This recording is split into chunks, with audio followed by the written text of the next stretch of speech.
Hey, what is going on, guys? Welcome back to another video. So tomorrow is July 1st, the first day of unrestricted free agency. I should have made this video yesterday, but today I'm going to be predicting where I think every single unrestricted free agent is going to end up. Unfortunately, today we had a lot of the top guys that were expected to hit the market end up getting re-signed. Ekblad, 8 years, $6.1 million. Marner, 8 years, $12 million.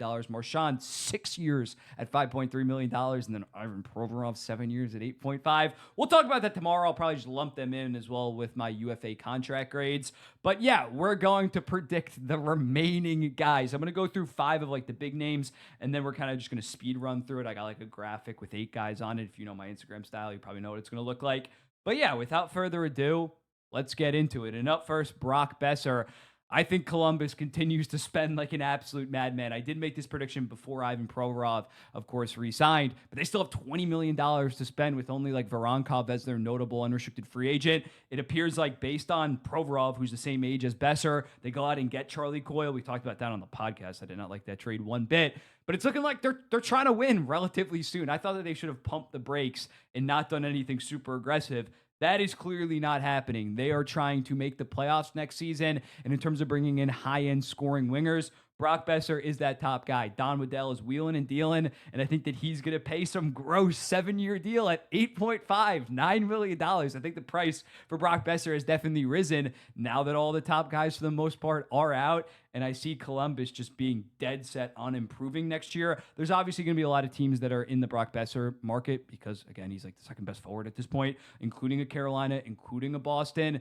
But at this point, I just see Don Waddell locked in to potentially improve this team, and I have Brock Boeser going to the Columbus Blue Jackets. Next up, you can basically pencil this one in. There should be a tampering investigation for this one, but Gavrikov is going to be a member of the New York Rangers. We've basically known this for the last 2 to 3 years, 2 to 3 weeks, my bad, not the last 2 to 3 years, but he's going to sign some huge deal. I wonder after Provorov signs if the price for Gavrikov just went up as well. We were expecting a 7-year deal at around $8 million. If I was his agent, I'd ask for the Provorov deal, considering Gavrikov's just straight up better than Provorov and only 1 year older, I believe. So when looking at it, New York, it makes sense for the New York Rangers, and especially now we're seeing some of the defenseman deals that have come out. It's definitely more palatable at $8.5 million, and he immediately would be their clear second best defenseman. Even if they were to re-sign Keandre Miller, you're bringing a guy like Gavrikov to be on that top pair. With Adam Fox, it makes sense. And yeah, it doesn't look as disgusting as a deal considering what we've seen recently. Mikael Granlund, another team that I think is going to try to overpay to bring someone in, is Pat Verbeek in the Anaheim Ducks. I think Verbeek is trying to take a solid step. He has even more pressure on him than a Don Waddell to really improve the team next season. Granlund, who's 33, 34 years old, I could see them giving him some grotesque 5-year deal at like $6 to $7 million. At this point, it seems like he's not going to re-sign in Dallas. By the time I post this, though, easily could happen considering the way that this day is trending. But yeah, Granlund, in terms of bringing in another solid veteran forward, he did that with Chris Kreider. He brought in a defenseman like Jacob Trouba to try to win now. So yeah, again, I wouldn't like this, much like the Don Waddell Boeser deal. But tomorrow, a bunch of grotesque deals are just going to have to be signed, considering there's not much people left. Patrick Kane, he's re-signing with the Detroit Red Wings. No shock here. I expect it to be a 1-year deal with a shit ton of bonus money. People are obviously floating out the idea that he's going to want to play with Jonathan Toews in Winnipeg. I'm not sure. I'm sure he wants to play with Jonathan Toews. I'm not sure he wants to really live in Winnipeg at this stage in his career. I think he's going to re-sign with Detroit, play with his boy DeBrincat, and hopefully they can make the playoffs next season. And then lastly, the last remaining top guy at this point, by far the best unrestricted free agent for tomorrow. That, of course, is Nikolai Ehlers, and I think Carolina has to land somebody. They cannot just bring in 5 to 6, $4 to $5 million players. They need to land one of these big fishes at this point. It's Brock Boeser and Nikolai Ehlers, and I think that they will get Nikolai Ehlers. I think it's going to be a 7-year deal at $9.25 million at this point. Ehlers is maybe the one guy that I think could be worth his deal just because he is such an elite skater. In the regular season this year, 63 points in 69 games, has had near point per game seasons. Makes sense in Carolina in terms of bringing solid speed. If they strike out on Ehlers, I think that they'd overpay to get Boeser.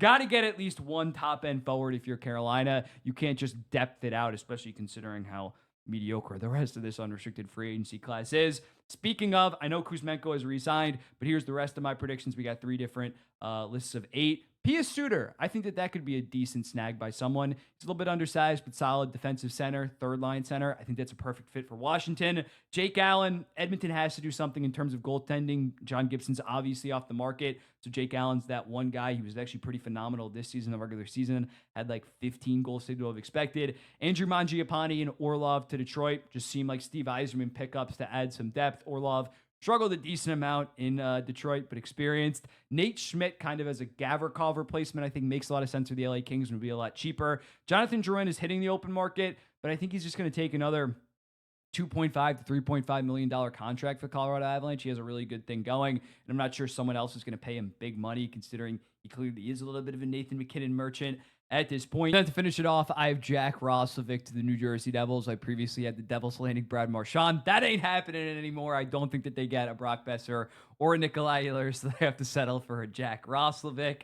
Moving on to the next part of this, Nyquist, Olofsson, and Grzelcyk are all like 1 to 3 year deals, kind of just to reach the cap floor. If you're the San Jose Sharks, potentially flip them at next year's deadline or 2 deadlines from now. Nick Perbix, if they're set on trading Rasmus Anderson, I could see them bringing him in so that Zane Parekh doesn't have to play some like huge role right off rip. Corey Perry, he has a good thing going in Edmonton in terms of playing on a legit contender, moving up the lineup come playoff time a decent amount of times. Cody Ceci and Buffalo would just be a Buffalo move. They move off Connor Clifton and then bring in Ceci on a 1 to 2 year deal. Brian Dumoulin, again, the spending continues, and he would be an improvement to their third pair left-handed defenseman.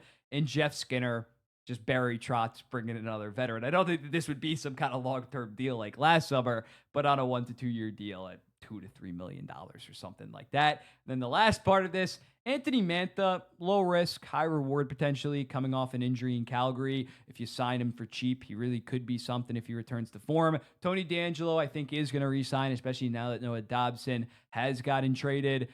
Pretty good offensive defenseman, by far the Islanders' best offensive defenseman if he does resign. Anthony Beauvillier, I think, would be pretty solid depth for the Utah Mammoth within their bottom 6. Same thing goes for Evgeny Donov. Robbie Fabry's a guy that I like a decent amount. Not some huge swing by the Boston Bruins, but at this point, if they can get him on some $4-ish million contract, I think that's very good. Dvorak just like screams Vancouver Canucks signing for me, and it just doesn't work out. Brandon Tanev for some depth for the Ottawa Senators. And Connor Brown to the St. Louis Blues. The Blues take another Edmonton Oiler, give him like a 2 to 3 year deal at $2 to $3 million, and Edmonton doesn't have the money to not match that because it's not an RFA, but to re-sign him for that, and he heads to St. Louis. But yeah, let me know in the comments. We'll run through this again. This, then we got Kane staying, Gavrikov going to the Rangers, Boeser to the Columbus Blue Jackets because why not? We're all in for some reason. Ehlers to the Carolina Hurricanes, and Granlund way overpaid to the Anaheim Ducks. Should be fun tomorrow. I don't think I'm going to be going live on YouTube, but I'll have immediate reactions on Instagram, TikTok. We'll post trade grade or signing grades after it's all said and done. In an episode of the podcast, watch today's episode of the podcast. Podcast will be either Tuesday night or Wednesday morning. I'll be seeing you in the next one. Peace.